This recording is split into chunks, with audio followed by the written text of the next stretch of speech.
अस्सलामु अलैकुम वरहमतुल्लाहि वबरकातुहू। यूट्यूब के channel guide to learning English में आपका खैर मकदम है। मैं हूं मोहम्मद शहाबुद्दीन एक ज़बरदस्त वीडियो के साथ। दोस्तों, ये है रहनुमाई अंग्रेजी के जरिए इंग्लिश सीखने का 36वां दिन और सिलसिलावार असबाक का 26वां सबक। जैसा कि हम सभी जानते हैं कि हम सिंपल सेंटेंसेस की तमाम किस्में मुकम्मल कर चुके हैं अल्हम्दुलिल्लाह। लिहाजा आज के सबक में हम सभी की क्यूज की शक्ल में एक साथ मश्क और प्रैक्टिस करेंगे। ये सबक बहुत ही अहम और शानदार होने वाला है, यानी यूँ कह सकते हैं कि तमाम असबाक का ये खुलासा है। इसी में पता चलेगा कि आप कितने पानी में हैं और आपको कितना याद है। इसलिए आपसे गुजारिश है कि इस वीडियो को बिल्कुल आखिर तक देखें और ज़्यादा से ज़्यादा मश्क करने की कोशिश करेगी। आज के इस वीडियो में तरीका ये होगा कि आपको एक उर्दू जुमला दिया जाएगा। बहुत सारे उर्दू जुमले होंगे, तो पहले एक उर्दू जुमला होगा, उसके बाद 10 सेकंड्स मिलेंगे। इतने ही वक्त में आपको उस जुमले की अंग्रेजी यानी इंग्लिश बना लेनी है। या तो कमेंट कर दे या फिर अपने मन में आप बना ले या जोर से बोले, जैसे भी बनानी है आपको कोशिश करनी है। 10 सेकंड मुकम्मल होने के बाद दुरुस्त जवाब स्क्रीन पर दिखा दिया जाएगा, ताकि आप ये चेक कर सकें आपके आपने दुरुस्त बनाया है या फिर नहीं। साथ ही साथ आसानी के लिए जो है कुछ तफसील भी बता दी जाएगी कि आखिर ये जुमला बना कैसे, क्या इसकी तफसील है, वजाहत थोड़ी सी कर दी जाएगी। चलिए बिला ताखीर शुरू करते हैं। आगे बढ़ने से पहले बता दूं कि इंग्लिश लिखने और बोलने के लिए हमारी ये 3 किताबें काफ़ी ज़्यादा अहम हैं। 1000 अंग्रेजी अल्फाज मातरजमा व तलफ़ुज़, 1000 मुख्तसर जुमले और फ़िक्रे मातरजमा, 350 से ज़ायद अंग्रेजी अफ़ाल मा तलफ़ुज़ व तर्जमा और अशकाल। तीनों किताबों के एक साथ PDF सिर्फ और सिर्फ 99 रुपये में मिल जाएंगे। अगर आपको चाहिए तो हमारे इस नंबर पर ऑनलाइन कीमत भेज कर राब्ता करें या नीचे दिए गए लिंक से भी डाउनलोड कर सकते हैं। नंबर है 76 67 63 52 99। सबसे पहले है सिंपल प्रेजेंट कैटेगरी 1। चूंकि हम 6 कैटेगरीज पढ़ चुके हैं तो हर कैटेगरीज के कुछ जुमले होंगे। तो सिंपल प्रेजेंट कैटेगरी 1 का जुमला है हाल के आसान जुमले पहली किस्म। तो सबसे पहले जुमला है तुम खूबसूरत हो। तुम खूबसूरत हो।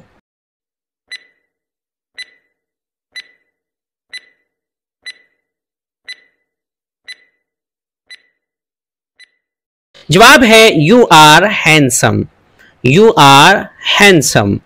अब इसकी तफसील देखनी है कि देखिए, सबसे पहले जब हम जुमला बनाते हैं किसी भी सेंटेंस की पहचान होना ज़रूरी है, जानना ज़रूरी है कि आखिर इसकी पहचान क्या है।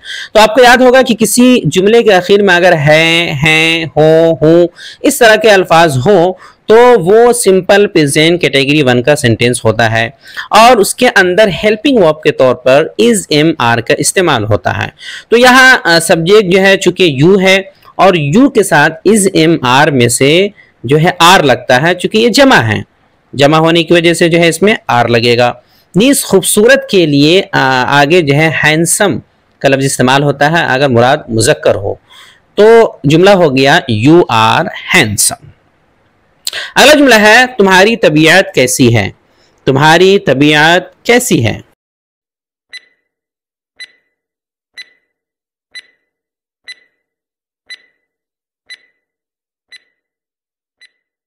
अब है how is your health. How is your health. अब इसको देखना है कि कैसे बना। तो जिस जुमले में क्या, कब, कैसे जैसे अल्फाज हो तो सबसे पहले उसी लफ्ज का तर्जमा करते हैं। तो इसमें है कैसी, तो उसके लिए इंग्लिश होगी हाउ।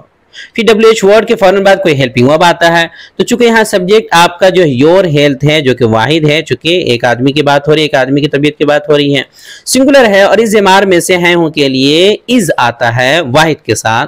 तो आगे जो है उसको लिख दिया गया और तबीयत, तुम्हारी तबीयत के लिए योर हेल्थ हो गया। तो जुमला हो गया हाउ इज योर हेल्थ। देखते हैं सिंपल प्रेजेंट कैटेगरी 2। कैटेगरी 2 से कुछ मिसालें। क्या तुम्हारे पास दिमाग नहीं है। क्या तुम्हारे पास दिमाग नहीं है।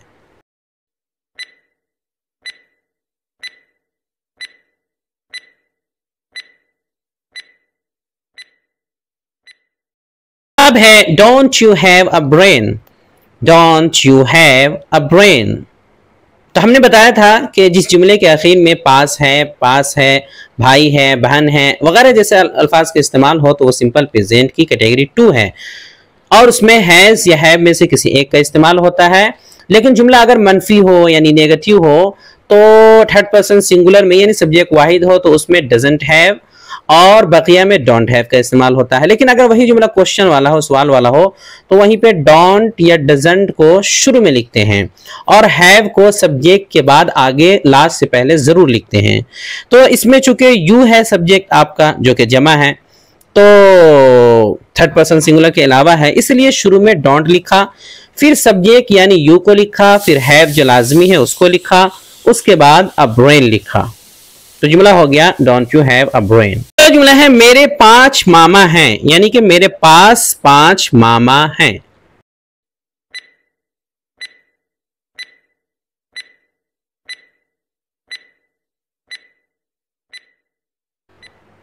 जवाब है I have 5 uncles. I have 5 uncles. तो याद होगा कि जब मेरे पास की बात हो तो वहां पे माई नहीं लगाते हैं बल्कि आई लगाते हैं, इसलिए पहले यहां पर आई सब्जेक्ट के तौर पे लिखा गया। फिर चूंकि ये सब्जेक्ट जो है सिंगुलर नहीं है, थर्ड पर्सन सिंगुलर नहीं है, वाहिद नहीं है, जमा है, लिहाजा आगे फौरन हैव लिख दिया गया है। आई हैव 5 मामा के लिए 5 अंकल्स, 5 अंकल्स लिख दिया गया, तो हो गया आई हैव 5 अंकल्स। अगला है सिंपल पास्ट कैटेगरी 1। पास्ट की कैटेगरी देख लेते हैं 1। माजी के आसान जुमले पहले किस्म। जुमला है हम तुम्हारे घर पर थे। हम तुम्हारे घर पर थे यानी घर में थे।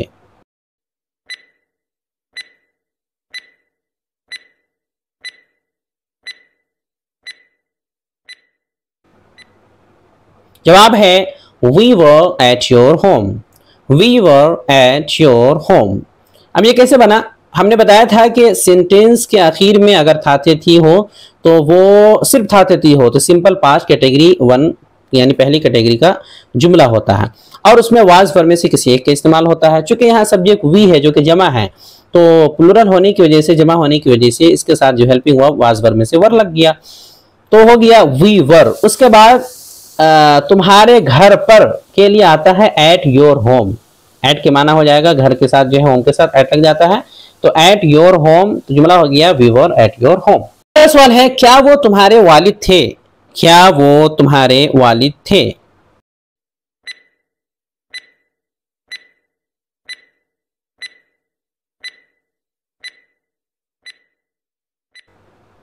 जवाब है was he your father। यही की जगह बोल सकते हैं was that your father, दोनों सही है।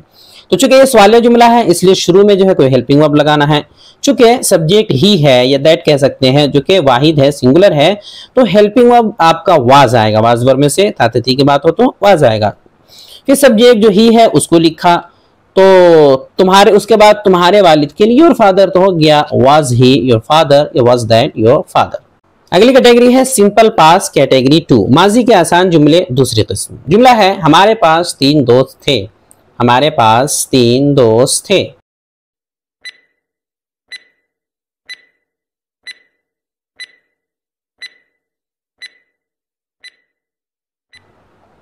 जवाब है we had 3 friends. We had 3 friends. अब जब किसी जुमले के आखिर में पास था, पास थे या भाई था, पास के साथ था थे थी वगैरह आता है, इस्तेमाल होता है, तो ये सिंपल पास्ट कैटेगरी 2 का जुमला होता है, जैसे कि हमने बताया, अभी उसी की बात हो रही है। और इसके अफर्मेटिव यानी मुस्बत जुमला में हैड का इस्तेमाल होता है और बाकी जो तरीके होते हैं उसमें डिडंट हैव का यूज होता है। तो यहाँ सब्जेक्ट चूंकि जो है वी है जो कि जो है आपका जमा है, तो अफर्मेटिव है तो इसमें हैड का इस्तेमाल होगा। 3 दोस्त के लिए 3 फ्रेंड्स, तो हो गया वी हैड 3 फ्रेंड्स। बहुत ही सिंपल है, वी हैड 3 फ्रेंड्स। सवाल है आसिफ के पास मोबाइल कब नहीं था? आसिफ के पास मोबाइल कब नहीं था?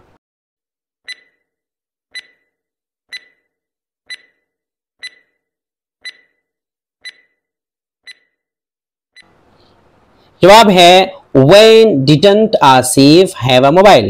when didn't Asif have a mobile। अब इसको समझते हैं, ये भी सिंपल पास्ट कैटेगरी 2 का ही जुमला है, क्योंकि देखिए इसमें जो है पास था की बात हो रही है, क्योंकि आखिर में पास था है, उस हिसाब से समझ में आ रहा है। क्योंकि ये डब्ल्यू एच फैमिली वाला जुमला है जो कि डब्ल्यू एच के जरिए से जिसमें सवाल होता है, तो सबसे पहले जो है उसी का तर्जुमा करते हैं, तो कब के लिए हो जाएगा when, उसके फौरन बाद हेल्पिंग वर्ब आएगा, तो जो है डिड लिख दिया। और ये जुमला चूंकि नेगेटिव है तो नोट को भी साथ में जोड़ देंगे, तो डिडंट लिख दिया, when didn't। अब सब्जेक्ट आसिफ है उसको लिखा, फिर चूंकि हैव लाजमी होता है तो उसको भी लिख दिया, तो हो गया व्हेन डिडंट आसिफ हैव एक मोबाइल के लिए अ मोबाइल हो गया when didn't Asif have a mobile. आगे है सिंपल फ्यूचर कैटेगरी 1 मुस्तकबिल के आसान जुमले पहले किस्म। सवाल है अगले हफ्ते हम कॉलेज में होंगे। अगले हफ्ते हम कॉलेज में होंगे।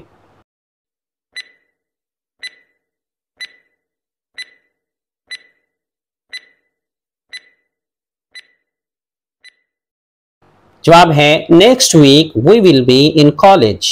Next week we will be in college. अब ये कैसे बना?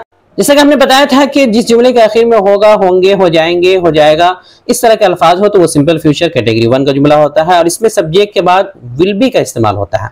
तो अगले हफ्ते के लिए नेक्स्ट वीक हमने लिख दिया, फिर हम के लिए बी लिखा, उसके बाद फौरन विल बी लगा दिया। कॉलेज में के लिए इन कॉलेज सिंपल सा बन गया next week we will be in college. सवाल है खालिद मुंबई में नहीं होगा।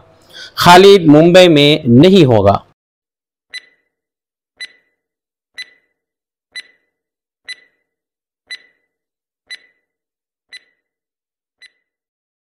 जवाब है Khalid will not be in Mumbai. Khalid will not be in Mumbai.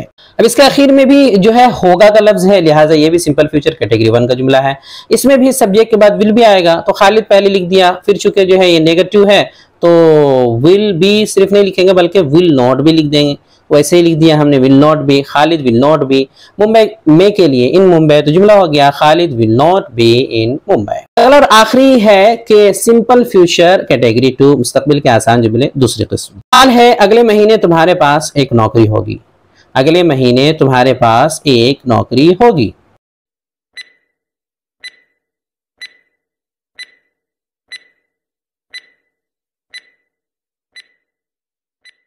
जवाब है next month you will have a job. Next month you will have a job. अब इसकी तफसील ये है कि जैसे कि बताया था कि जिस जुमले के आखिर में पास होगा, पास होगी, यानी पास के साथ होगा होगी का लफ्ज है तो वो सिंपल फ्यूचर कैटेगरी 2 का जुमला होता है, लास्ट कैटेगरी है और उसमें सब्जेक्ट के बाद विल बी नहीं बल्कि विल हैव का यूज होता है। तो अगले महीने के लिए नेक्स्ट मंथ हो गया, उसके बाद जो है सब्जेक्ट यू है, तुम है, तो उसके लिए यू लिख दिया, फिर विल हैव लगा दिया, उसके बाद एक नौकरी के लिए अ जॉब लिख दिया, तो जुमला हो गया next month you will have a job. अगला सवाल है अगले साल मेरा एक कारखाना होगा, यानी अगले साल मेरे पास एक कारखाना होगा।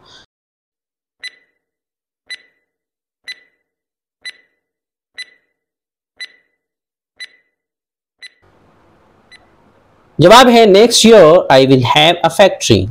Next year I will have a factory. अब इसकी तफसील ये है कि देखिए आखिर में इसमें भी जो है होगा का इस्तेमाल हुआ है। होगा सिर्फ होगा नहीं है बल्कि ये पास होगा है, मेरा एक कारखाना होगा यानी मेरे पास एक कारखाना होगा, लिहाजा ये भी जो है सिंपल फ्यूचर कैटेगरी 2 का जुमला हुआ पास होगा की वजह से। तो अगले साल के लिए नेक्स्ट ईयर हो जाएगा, फिर जो है मेरा के लिए यहाँ पर मेरा के लिए आई लिखेंगे, माई नहीं लिखेंगे, क्योंकि यहाँ पर याद होगा आपको मालूम होगा मैंने बताया था कि मेरे पास, तेरे पास, यानी मेरा तेरे के साथ पास का लफ्ज हो जाए या उसका मफहूम हो जाए तो माई योर वगैरह नहीं लिखते हैं, आई लिखते हैं। तो आई लिखेंगे, फिर फौरन will have, I will have, उसके बाद एक कारखाने के लिए फैक्ट्री, तो जुमला हो जाएगा हो गया next year I will have a factory. Next year I will have a factory. तो ये तमाम की एक साथ प्रैक्टिस का जो है पहला दिन था। इसके आगे भी जो है अगला इसका हिस्सा भी आएगा, अगला सबक भी आएगा, उसमें भी क्विज की शक्ल में जो है इसी तरह बताया जाएगा और प्रैक्टिस करवाई जाएगी, लेकिन उसमें आगे वजाहत और तफसील नहीं बताई जाएगी।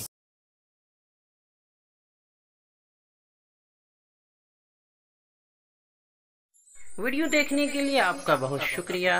चैनल को सब्सक्राइब करें, स्क्रीन पे आ रही ये वीडियो जरूर देखें। अस्सलाम वालेकुम व रहमतुल्लाहि व बरकातुहू।